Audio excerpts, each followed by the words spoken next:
greatest trick the devil ever played would be to convince the world that he is God. The entity called Jehovah or Allah or Yahweh or God was for the Gnostics the demiurge, a kind of demon. He's the chief of the archons, who are sort of evil angels that mingle with humanity and lead us onto paths that are hostile to the nature of the soul. And he's a malicious, egotistical, minor supernatural.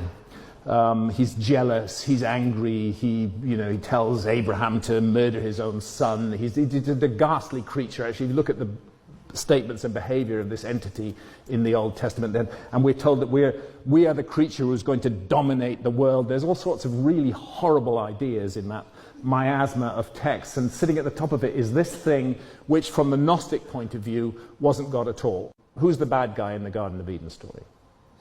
The serpent. Okay? He goes to Adam and Eve, he goes to Eve, and he says, you have to have knowledge of good and evil. You've got to eat from the tree of knowledge of good and evil. And that's portrayed as a terrible thing that he did. And it's the fall of man, supposedly the fall of man. From the Gnostic point of view, the serpent is the hero of the story. The serpent is the good guy because, from the Gnostic point of view, knowledge of good and evil is essential for the progress of the soul. If we live in a farmed, protected universe where we're just these kind of meat robots without any consciousness, and we don't know any difference between good and evil, and we can't make any choices, how can we possibly grow? How can we possibly develop? We live in a university of duality. I'm not saying, that's a phrase used by a friend of mine, I'm not saying that duality is all there is, but the suggestion is that on this plane of existence, duality has lessons to teach us, and that's what good and evil are about. So it's fascinating when we look at the Gnostic image of the tree of life that it's a psychedelic mushroom. Not a tree, but a visionary agent. So, for eating of the tree of knowledge of good and evil, Adam and Eve are driven out of the garden in humiliating ways, beaten about the bottom with the edge of swords. Angels are posted at the edges of the garden to keep them out, lest they find their way to the tree of life. And we've been taught, taking it in with our mother's milk since childhood, that this is right, this is the right thing. But actually, what is going on here? Here is the learning of the knowledge of good and evil leads to the expulsion from the garden. What kind of God is that? Same goes with the flood. According to the Gnostics, it was not inflicted to punish evil, but to punish humanity for having risen so high and to take the light, the gnosis that was growing amongst men, and the survivors were thrown into great distraction and into a life of toil so that mankind might be occupied with worldly affairs and might not have the opportunity of being devoted to the human spirit. The Gnostic notion is that there is a divine spark within all of us, and that the demiurge and the archons, their project is to snuff that divine spark out. And we can only awaken it through revealed knowledge, through gnosis. And the suggestion is that that revealed knowledge for the Gnostics was connected with psychedelic experience. Throughout history, those who've sought the liberating gnosis have been persecuted. And although the stamping out of early Gnosticism in the Middle East goes back to about the 400s AD, 400 or 500s, there was a more recent form of Gnosticism which found its way into southern France. And these are the famous Cathars who lived in the area that we call the Languedoc or Occitania today. They were, in many ways, an extraordinarily beautiful civilization.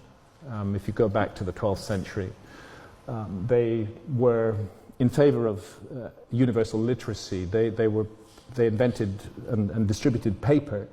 They believed in the absolute equality of men and women. It was the Cathar society that produced the troubadours and their amazing art. It was a flourishing civilization that would have moved, I think, in interesting directions of human freedom if it had been allowed to evolve. But they had one problem, which is that they regarded the Pope as the agent of the devil on earth.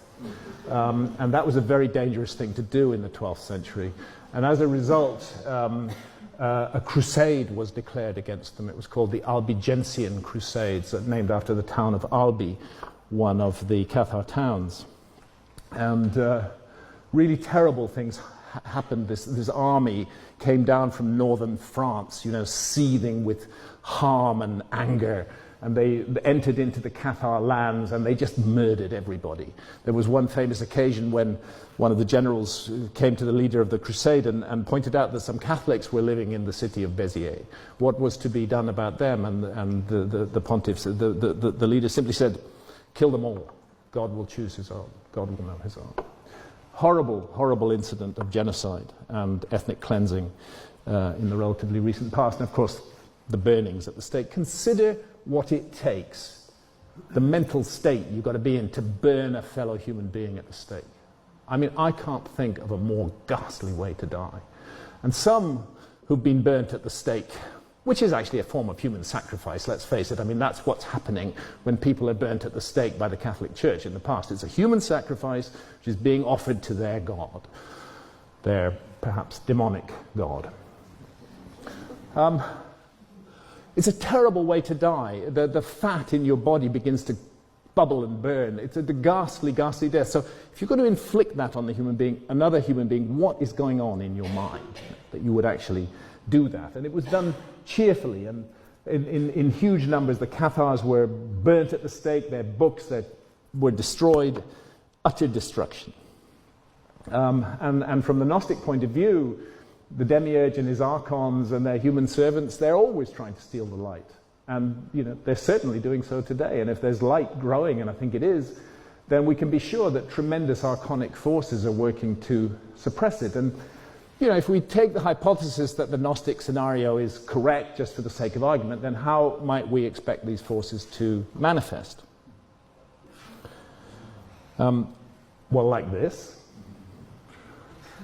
The priests, the rabbis, the mullahs of the three Abrahamic faiths, those three faiths that have been responsible for so much horror in the world over the last 2,000 years, are still at it. They're still the jealous intermediaries who impose themselves between us and the divine, who do not want us to have direct contact with the realm of spirit, and who I would say have been systematically misguiding humanity and are at the source of the terrible problems that we confront in the world today.